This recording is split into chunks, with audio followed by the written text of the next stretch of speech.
A park bench in Haarlem, Netherlands, 1943. A teenage girl with braided pigtails approaches a woman sitting alone. She looks about 12 years old, innocent, harmless. She asks the woman her name. The woman answers. The girl pulls out a pistol, looks her in the eyes, and shoots her dead. Then she gets on her bicycle and rides away. Her name is Freddy Oversteegen. She is 16 years old. The woman she just killed was a Dutch collaborator who had compiled a list of every Jewish person in the region, names, addresses, families, and was about to hand it to the Nazis. That list was a death sentence for hundreds of people. Freddy had just saved them all. By the end of the war, she and her sister would assassinate dozens of Nazis and collaborators.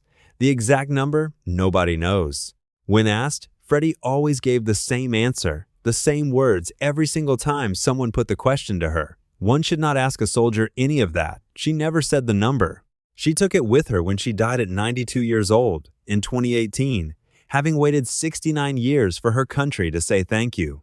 This is the story of two teenage girls who learned to kill in an underground potato shed, who seduced Nazi officers, walked them into the forest, and shot them dead, who blew up railway lines and smuggled Jewish children across borders in the middle of the night, who refused to murder children even when their own commanders ordered it, who remained human while fighting monsters, and who were then forgotten for most of their lives by the country they had risked everything to save.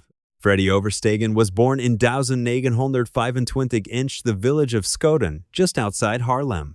Her childhood was shaped by scarcity and by the particular moral education her mother provided, which turned out to be the most important thing anyone would ever give her.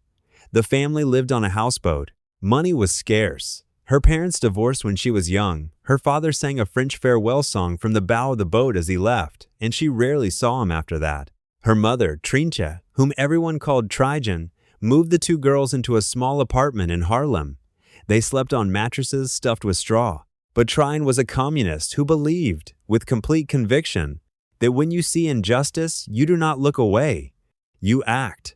The apartment that had almost nothing in it was regularly open to Jewish refugees fleeing Germany, political fugitives running from the Nazis, strangers who needed a place to hide for a night or a week or longer. Freddy and her older sister Truus grew up sharing their beds with people whose names they sometimes didn't know, learning through daily example that other people's survival was a legitimate claim on whatever you had. They made dolls for children suffering in the Spanish Civil War. They learned, before they were teenagers, that some things matter more than comfort. Their mother's lesson was simple, and she stated it plainly. If you have to help somebody, you have to make sacrifices for yourself. It was a lesson that would define both of their lives. May 10th, 1940. Nazi Germany invaded the Netherlands. The Dutch army held out for 5 days and surrendered. Freddy was 14, Truus was 16. The occupation began immediately. German soldiers filled the streets of Haarlem. Nazi flags hung from the buildings. New rules arrived in waves, restrictions on movement, on assembly, on what you could say and who you could speak to. Jewish residents were required to register, to wear yellow stars, to give up their bicycles and their businesses, and gradually their freedom.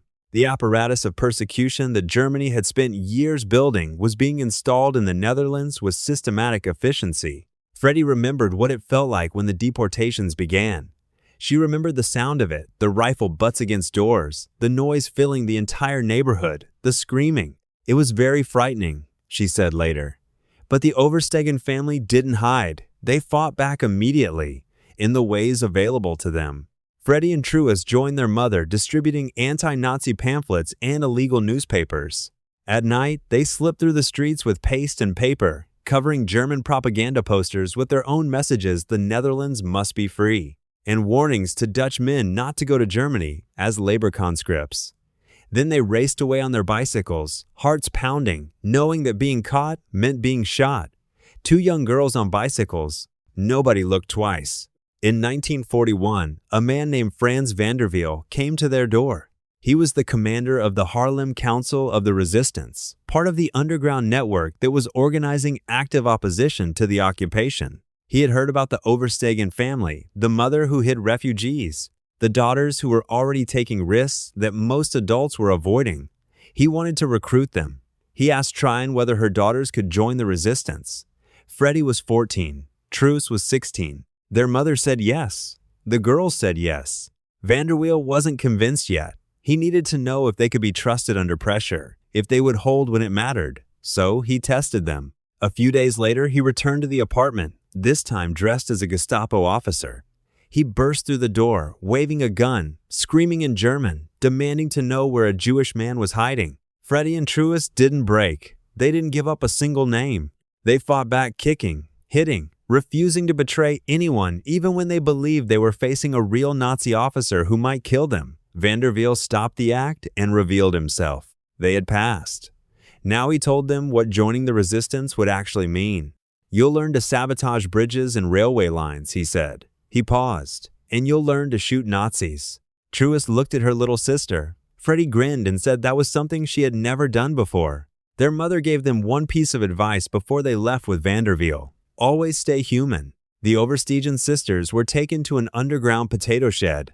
There, in the darkness beneath the earth, they learned to fire a weapon, how to aim, how to stay calm, how to kill.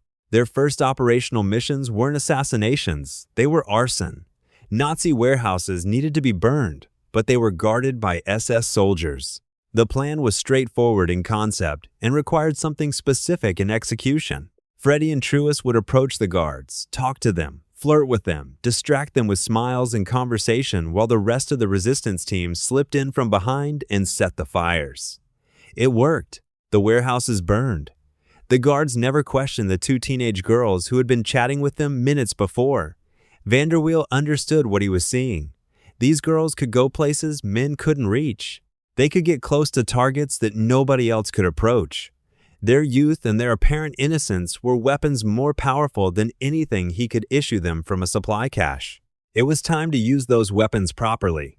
Freddy's first assassination target wasn't a German soldier. It was a Dutch woman. The resistance had received intelligence about a collaborator, a Dutch citizen working with the Nazis who had compiled a list of names and addresses covering every Jewish person in the region.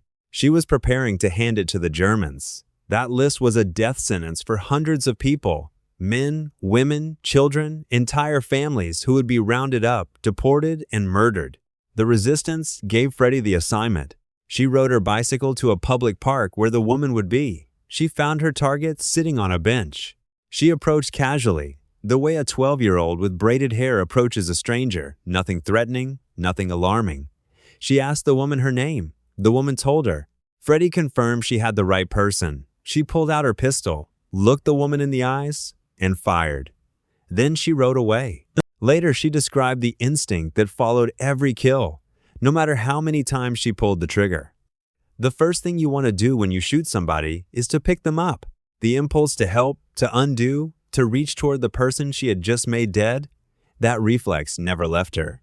It was, she seemed to understand, evidence that she was still human, that the killing was costing her something that couldn't be recovered, which was the point, which was the difference between what she was doing and what the people she was fighting were doing. Freddy and Truus developed their methods over time, refining what worked and discarding what didn't. One technique became their signature. They would go to bars and taverns where German officers gathered in the evenings, places where men away from home went looking for company. One sister would walk in alone, find an officer, start a conversation. She would laugh at his jokes, lean in close, let him believe the evening was going somewhere. Then she would ask the question, "Would you like to go for a stroll in the woods?" The officer always said yes. They would walk into the forest together, going deeper, away from the roads, away from anyone who might see or hear. And there, hidden among the trees, the other sister would be waiting. One shot. The officer would fall. They would leave the body in a hole already dug and walk away to their bicycles. Two girls coming out of the forest after an evening walk. Nothing unusual. Other times, speed was the primary weapon. Truus would pedal while Freddy rode on the back, pistol ready. They would identify a target walking down the street, ride past him, and Freddy would fire. Then they would keep riding. Just two girls on a bicycle, nothing to notice. "We always went by bike, never walked," Truus explained later. "That was too dangerous. I always made sure the coast was clear. That worked very well. Sometimes they would follow a target to his home, learn his address and his routine, and then knock on his door. When it opened and he saw a young girl standing on his step, innocent, harmless, entirely unthreatening, the danger would register too late. In 1943, a third member joined their cell. Her name was Janetje Johanna Schaft, and everyone called her Hannie. She came from a different background than the Oversteegen sisters, a middle-class family, a teacher for a father, a place at the University of Amsterdam where she was studying to become a human rights lawyer. Then the Nazis demanded that all students sign a loyalty pledge to Germany. Hannie refused. She was expelled. She didn't go home. She joined the resistance. She had the kind of face that was easy to remember. Bright red hair, green eyes, pale skin, features that stood out in a crowd. It would eventually get her killed. But first, it would make her one of the most feared resistance fighters in the occupied Netherlands. Van der Wiel tested her the same way he had tested the Oversteegen sisters. He gave her a gun and sent her to assassinate a Nazi officer. She approached the target and raised the weapon. Her hands were shaking. She pulled the trigger. Click. The gun was empty. The Nazi officer revealed himself as Van der Wiel. She had passed. Now she joined Freddy and Truus, and the three of them became something more than the sum of their parts. Hannie was the intellectual, the planner, the one who thought through every detail and anticipated complications. Truus was the leader, decisive, fearless, the one who made the hard calls without flinching. Freddy was the scout, the one who mapped every route in advance and knew every possible exit before a mission began. Together they were, in the word Van der Wiel used when he described them, unstoppable. They did not only kill, they blew up railway lines to stop the deportation trains carrying Jewish families to concentration camps in the East. They smuggled Jewish children out of the country, sometimes walking them across borders in the middle of the night through forests and fields, holding their hands and keeping them quiet, delivering them to people on the other side who would hide them. They stole identity papers and forged documents to help refugees disappear into false lives. They gathered intelligence on German troop movements and passed it to Allied forces.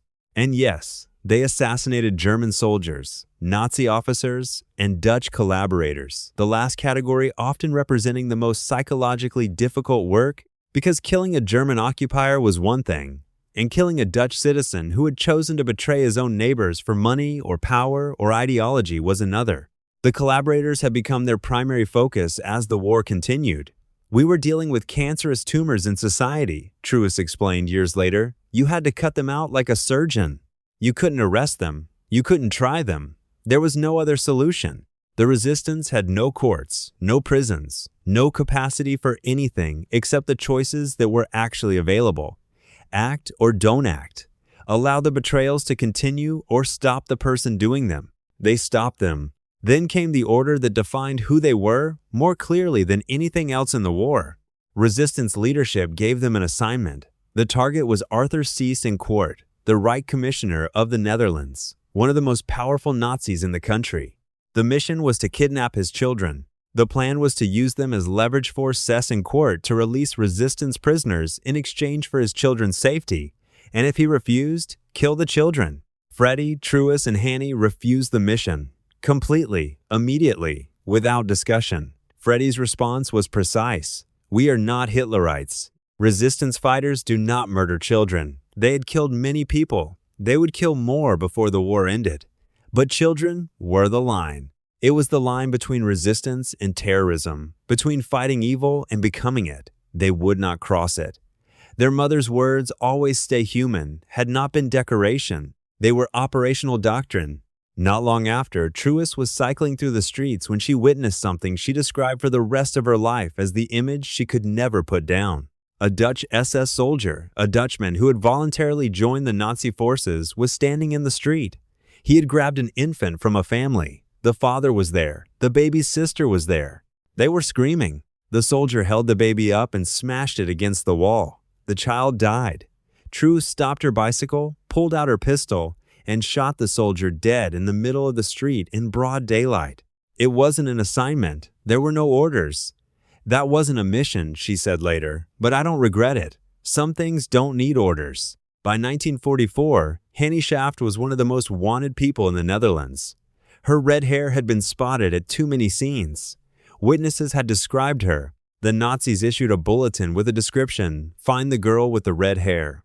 Hannie dyed her hair black, started wearing glasses, changed everything about her appearance she could change. She didn't stop fighting. In June 1944, she and a fellow resistance fighter named Jan Boonkamp were assigned to kill a Dutch collaborator named Willem Regout. They found him. Boonkamp shot him, but Regout didn't die immediately, and in the chaos, Boonkamp was shot in the stomach. Hannie escaped. Boonkamp was captured and taken to a hospital where he was dying from the wound. The Nazis interrogated him. He refused to talk. Then they tried a different approach. An officer pretended to be a resistance member, claimed to be a friend, said he wanted to help. Boonkamp, delirious from blood loss and medication, believed him. He gave up Hannie's address. He died shortly after. The Nazis raided her parents' home and arrested her mother and father and sent them to a concentration camp. Hannie went underground. She couldn't fight anymore. If she was captured, everyone she knew would die. For months she stayed hidden, but she couldn't stay hidden forever. March 21st, 1945. The war was almost over. Allied forces were advancing across the Netherlands. Liberation was a matter of weeks. Hannie was cycling through Haarlem carrying copies of an illegal communist newspaper and a pistol when she was stopped at a Nazi checkpoint. They searched her and found everything. She was arrested and taken to a prison in Amsterdam. For weeks they interrogated her, tortured her, kept her in solitary confinement. They knew they had captured someone significant, but needed her to confirm it. Eventually, someone noticed that her hair was black, but her roots were growing in red. They had found the girl with the red hair. Hannie admitted to her assassinations. She confessed to what she had done. She never gave up a single name. Not one member of the resistance. Not Freddy, not Truus, not anyone. She protected everyone she knew until there was nothing left to protect. April 17th, 1945. 18 days before the Netherlands would be liberated. Everyone knew the war was effectively over. There was even an agreement between the Nazis and the Dutch resistance to stop executions. A Nazi officer named Willy Lodges ignored it. He wanted Hannie Schaft dead before the Allies arrived, and the accounting began. 2 Dutch collaborators, traitors to their own country, were assigned as executioners. Their names were Martin Kuiper and Piet Schmitz. They took Hannie to the sand dunes of WWII, the same dunes where hundreds of resistance fighters had already been killed and buried. Schmitz raised his pistol and fired. The bullet grazed Hannie's head. It wounded her, but didn't kill her. She looked at her executioner and said the last words she would ever speak. "I shoot better than you." Kuiper raised his submachine gun and fired. Hannie Schaft died in those dunes. She was 24 years old. They buried her in a shallow grave, so shallow that her red hair was still visible above the sand. The Netherlands was liberated on May 5th, 1945. 18 days after Hannie died, after liberation, they found 422 bodies in the WWII dunes. 421 men and 1 woman. Hannie Schaft received a state funeral. Queen Wilhelmina called her the symbol of the Dutch resistance. Her grave became a site of national memory. Her face appeared on stamps and in school curricula, and on the walls of museums. The girl with the red hair became the official face of Dutch resistance, the approved martyr, the acceptable hero, the one the country chose to remember. Freddy and Truus received nothing. For decades after the war, the Dutch government ignored them. The reason was simple and ugly. They were communists. During the Cold War, anyone with communist associations was sidelined, treated with suspicion, pushed out of the official memory of the resistance. The sisters who had risked their lives and taken others' lives to save their country were treated like a liability. The cold logic of post-war politics had decided that their contributions were less important than their ideology. Truus coped by making art. She became a sculptor, creating memorials to the resistance, building physical monuments to the people the government preferred not to discuss. She wrote a memoir. She spoke publicly about what she and Freddy had done, refusing to let the silence be complete. Freddy chose a different path. "I coped by getting married and having babies," she said. She married a man named Jan Decker, had 3 children, and tried to construct a life that resembled normal. The past didn't allow it fully. She suffered from insomnia. Nightmares came without warning for decades.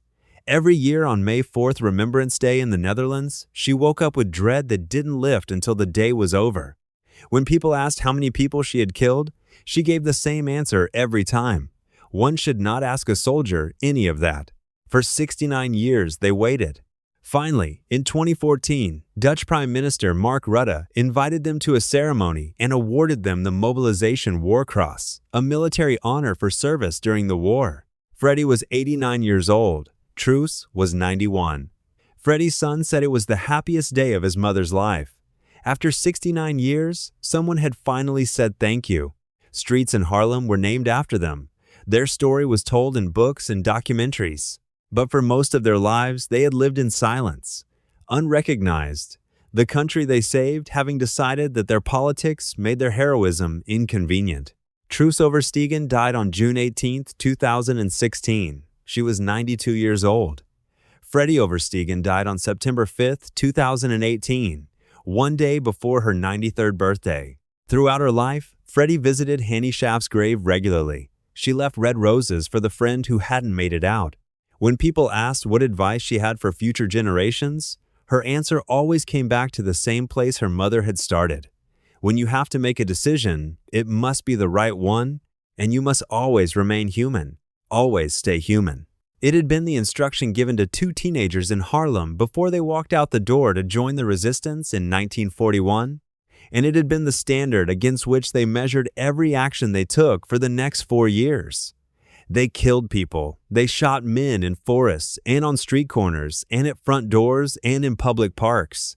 They watched the life leave their enemies' eyes. They carried the weight of that for the rest of their lives, the nightmares, the insomnia, the instinct after every kill to reach toward the person they had just made dead. But they refused the order to kill children. They wept after killings. They drew lines and held them. They remained, through everything, human. The distinction mattered to them. It matters now. During the Second World War, 90% of the Dutch population tried to live as normally as possible under the occupation. 5% collaborated with the enemy. 5% joined the resistance.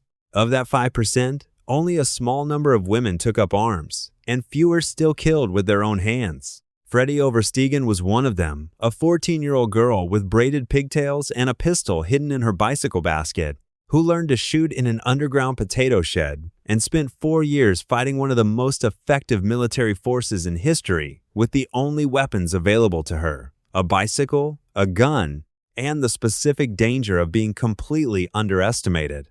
She was not a hero from a movie. There was no dramatic music, no slow-motion footage, no Hollywood ending. There was a teenage girl who decided that some things were worth killing for and some things were worth dying for, who did what she decided had to be done, and who then lived for 73 years with the full weight of what she had done, without regret and without apology, and without ever once telling anyone the number. One should not ask a soldier any of that.